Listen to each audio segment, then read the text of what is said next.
Durand cup ফাইনালে হারের পর বাগান জনতার মনে একটাই প্রশ্ন, মলিনার দলের রক্ষণ সামলাবে কে? দুই তারকা বিদেশি ডিফেন্ডারকে এনেও দলের রক্ষণ ভরাট হয়নি।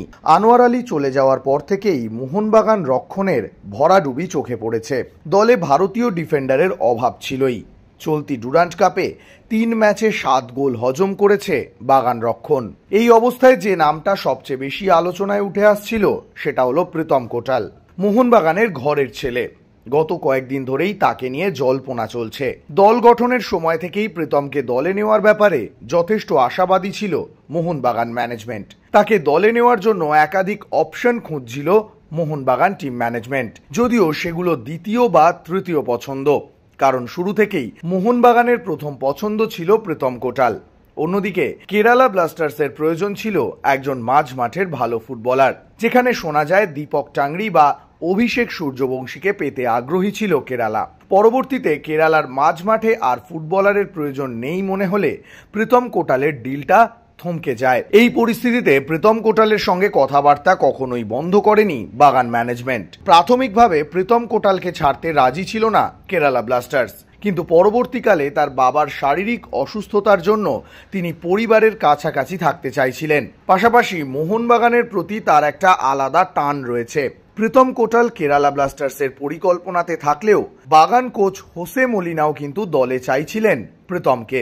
সব মিলিয়ে প্রীতমের ঘরে ফেরার রাস্তা আরও খানিকটা চওড়া হচ্ছিল। এই পরিস্থিতিতে মোহনবাগান দলে একাধিক মিডফিল্ডার থাকায় দীপক টাংরিকে ছাড়তে রাজি হয়ে যায় বাগান ম্যানেজমেন্ট। কিন্তু শনিবারই ছিল ট্রান্সফার উইন্ডোর শেষ দিন। তার মধ্যে সই পর্ব সম্পূর্ণ না হওয়ায় সমস্যায় পড়ে মোহনবাগান। ফলে প্রীতমকে দল বদল করতে হলে তাকে ফ্রি প্লেয়ার হতে হতো। তাই তড়িঘড়ি কেরালা ব্লাস্টার্সের সঙ্গে মিউচুয়ালি চুক্তি ভঙ্গ করেন প্রীতম। অন্যদিকে প্রীতমের পরিবর্তে সোয়াপ ডিলে মোহনবাগানকে একটা প্লেয়ার দিতে হতো।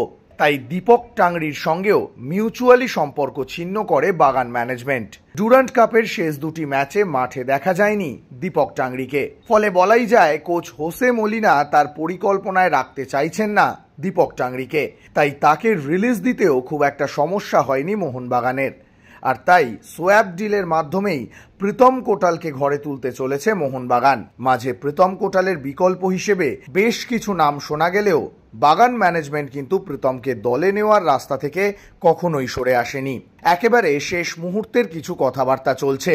শেষ পর্যন্ত সোয়াপ ডিলের মাধ্যমেই ঘরের ছেলেকে ঘরে ফেরাতে চলেছে মোহনবাগান।